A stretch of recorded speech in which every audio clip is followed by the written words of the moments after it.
welcome to my YouTube channel, Man Up Mental Health, where we empower men to be their best selves, develop emotional intelligence, and also expand their awareness around their needs and also others. In this video, we'll be discussing amazing insights, things that I've learned that just radically changed my view of relationships, counseling 100 plus women. Let's get started. The first one is a lot of women struggle to prioritize their needs. In society, it's not uncommon for some women to get the message that, you have to be strong, especially women with children, you have to put on a strong face for your kids, kind of suck it up. Your needs will get met later on. And a lot of times what happens is it's hard for women to really express their needs.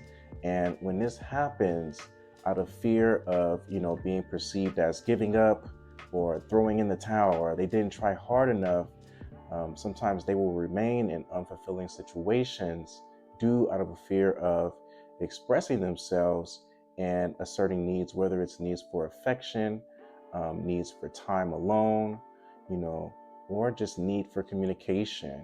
Whatever that need is, I really learned from counseling 100 plus women that a lot of our young women, not all, struggle with prioritizing their own needs. So one valuable insight from this is to practice, identifying your needs.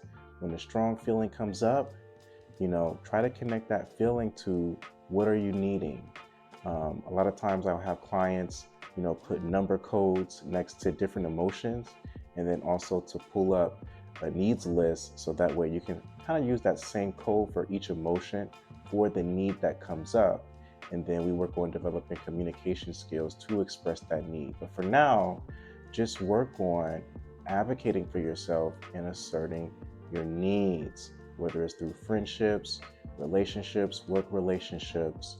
Struggling to prioritize their needs has been one valuable insight that changed my view of relationships, counseling 100 plus women.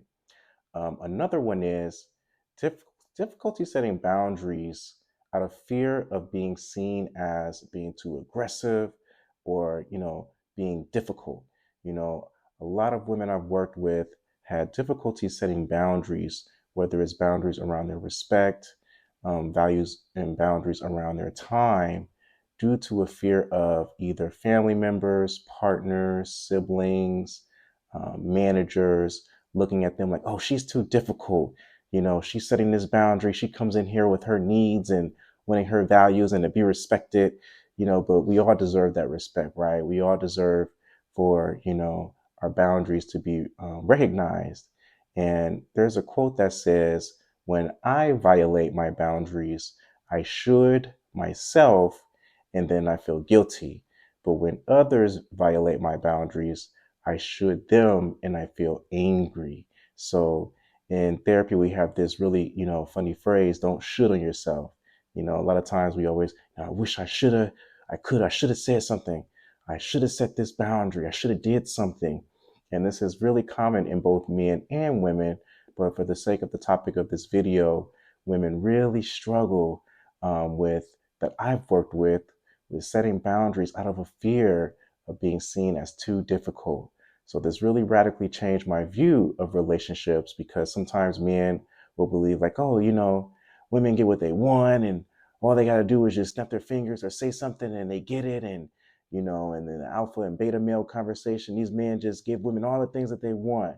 And in reality, sometimes women struggle, with setting boundaries around what they want, surprisingly. So no rule applies to all women. This is just based off of my experiences, but that's one thing that I've learned a valuable insight. And another thing is self-doubt and self-confidence issues. Sometimes, young ladies put on a strong face, right?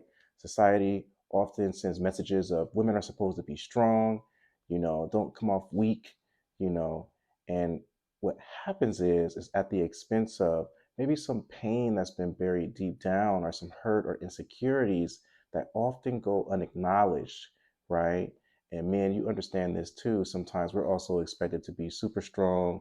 You have this thing going around toxic masculinity where, sometimes we'll express ourselves in an unhealthy way to protect some of those hurts based off of these social narratives. So I did notice some women struggling with self doubt issues, self confidence issues, not fully believing in themselves, just due to fear of, maybe making their husbands or their partners feel like, he's less of a man, if I perform, and I do all these things along with my goals and objectives, maybe my partner won't feel like he's a man, and maybe I need to be the one that helps him and supports him. And then this is actually a false narrative. Equal partners should be able to stand in their strengths. Of course, we want to complement each other, but not at the expense of being our true selves, where we allow self-doubt, self-fear to erode at our self-confidence.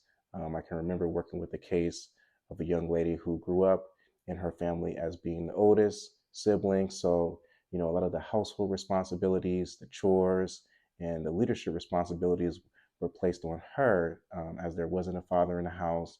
So, she had to get her siblings up for school. She was the one that they came to for advice. And as she got older, it just became natural for her to adopt a leadership role, which created conflict in her relationship with her partner, as he also wanted to take on that leadership role. And she was trying to find that fine balance, right? Sometimes it's hard to find that fine balance. And then when she really wanted him to lead, he's like, well, you was the one that wanted to take control, right? You wanted to be the leader, right? Now you want me to lead. So sometimes when we grow up in childhood environments, and these responsibilities are placed on our young ladies, it can be difficult, for them to strike that middle ground. So as men, we have to come and be understanding. We have to come in with self-awareness and to be able to be a little bit flexible at times as we support our women in their journey of self-discovery. Okay. So these are some 3 insights that I've learned counseling 100+ women. I hope that you were able to gain some value out of this. Please like, share, and subscribe. Leave comments and feedback, young ladies, about just your experiences growing up and any insights that you've gained in counseling, and also young men. Thank you so much for your time. Peace.